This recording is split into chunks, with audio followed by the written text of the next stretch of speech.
প্রিয় চতুর্থ শ্রেণীর পরীক্ষার্থী বন্ধুরা, তোমাদের জন্য এই ভিডিওটিতে আমি আলোচনা করতে চলেছি চতুর্থ শ্রেণীর বাংলা বিষয়ের দ্বিতীয় পর্যায়ক্রমিক মূল্যায়নপত্র 2026, অর্থাৎ 2026 সালের সেকেন্ড ইউনিট টেস্টের চতুর্থ শ্রেণীর বাংলা বিষয়ের প্রশ্নপত্র সম্পূর্ণ উত্তর সহ এই ভিডিওটিতে আলোচনা করতে চলেছি। পূর্ণমান 30 সময়ে 1 ঘন্টা। পরীক্ষার্থী নামের জায়গায় তোমরা তোমাদের নাম, ক্রমিক সংখ্যার জায়গায় তোমরা তোমাদের রোল নাম্বার এবং বিদ্যালয়ের নামের জায়গায় তোমরা তোমাদের বিদ্যালয়ের নাম লিখবে। প্রাথমিক শিক্ষা পর্ষদের নির্দেশ অনুযায়ী নবপ্রবর্তিত পদ্ধতি অনুসরণে প্রশ্নপত্রটি তোমাদের জন্য তৈরি হয়েছে। প্রথমে দেখে নেব সঠিক উত্তরটির তলায় দাগ দাও। 4টি প্রশ্নের উত্তর করতে হবে, 4 মার্ক, প্রত্যেকটির জন্য 1 মার্ক করে বরাদ্দ। 1-এর ক। 1901 সালে দক্ষিণ মেরু অভিযান করেছিল, উত্তর ডিসকভারি। খ। তুমি কোষে ধরো, উত্তর হাল। গ। সপ্তসাগর রাজ্য আমার, উত্তর হবে রাজ্য। ঘ। দাদু গাছ থেকে পড়ে অচেতন হয়েছেন, তাহলে গাছ। এবার নেক্সট আমরা দেখব 2 দাগে। নিচের প্রশ্নগুলির একটি বাক্যে উত্তর লেখো। 2-এর ক। জলের দেবতা বলে কাকে আমাজনের বাসিন্দারা মনে করেন? এখানে দেখো 4টি প্রশ্ন উত্তর করতে হবে, 4 মার্ক, প্রত্যেকটির জন্য 1 মার্ক করে বরাদ্দ। জলের দেবতা বলে কাকে আমাজনের বাসিন্দারা মনে করেন বা মানে? আমাজনের বাসিন্দারা বোতোকে জলের দেবতা বলে মনে করত। খ। সত্যি চাওয়া কবিতাটির লেখকের নাম কি? উত্তর সত্যি চাওয়া কবিতাটির লেখকের নাম নরেশ গুহ। গ। হোসেন মামা কি কি উপহার এনেছিলেন? উত্তর হোসেন মামা 1 কাঁদি পাকা কলা এবং 2টি কাঁঠাল উপহার এনেছিলেন। নেক্সট ঘ দাগে। টমবয় শব্দের অর্থ কী? উত্তর টমবয় কথাটির অর্থ দুরন্ত বা ডান পিটে ছেলে। 3 দাগে অর্থ লেখো। 4টি অর্থ লিখতে হবে, 4 মার্ক, প্রত্যেকটির জন্য কিন্তু 1 মার্ক করে বরাদ্দ। কোচি এর অর্থ হলো নবীন। খতে নিশানা এর অর্থ নিদর্শন। গ। আস্তানা এর অর্থ বাসস্থান বা আশ্রয়স্থল। ঘ। সৌদা এর অর্থ হলো পণ্য ক্রয় বা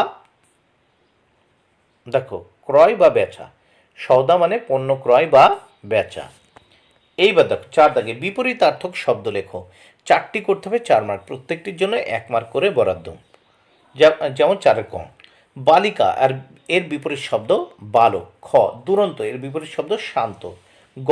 বন্ধ এর বিপরীত শব্দ মুক্ত বা খোলা। ঘ। বড় ছেলে এর বিপরীত শব্দ ছোট ছেলে। এবার আমরা এই প্রশ্নপত্রের নেক্সট পেজ বা পরের পেজটা দেখে নেব।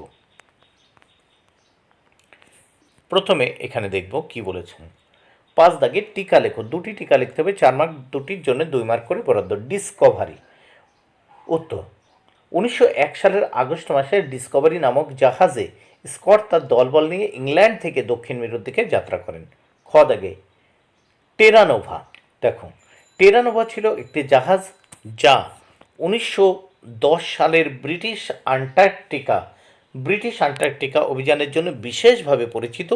এই অভিযানে রবার্ট ফ্যালকন স্কট নেতৃত্ব দিয়েছিলেন এবং এটি ছিল তার শেষ অভিযান। 6 দাগে বাক্য রচনা করো। 4টি বাক্য রচনা করতে হবে, এর জন্য 4 মার্ক বরাদ্দ। 6-এর ক। হেঁটে হেঁটে। উত্তর ছেলেটি হেঁটে হেঁটে স্কুলে গেল। খ। আবিষ্কার কলম্বাস আমেরিকা আবিষ্কার করেন। গ। বসে বসে। বৃষ্টি পড়ছে, আমি জানালা দিয়ে বসে বসে বৃষ্টি দেখছি। ঘ। গৌরব দিয়ে। আমার দেশ আমার গৌরব। আমার দেশ আমার গৌরব।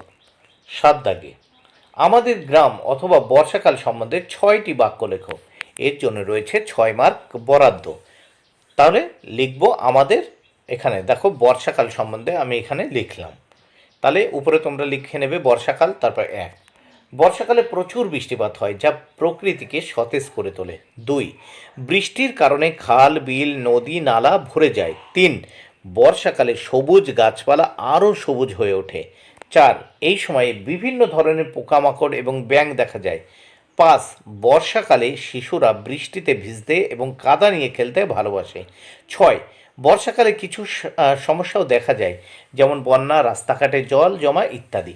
7। বর্ষা আমাদের জীবনে একটি গুরুত্বপূর্ণ ঋতু। বন্ধুরা, ভিডিওটি ভালো লাগলে অবশ্যই লাইক, কমেন্ট, শেয়ার করো। Thank you.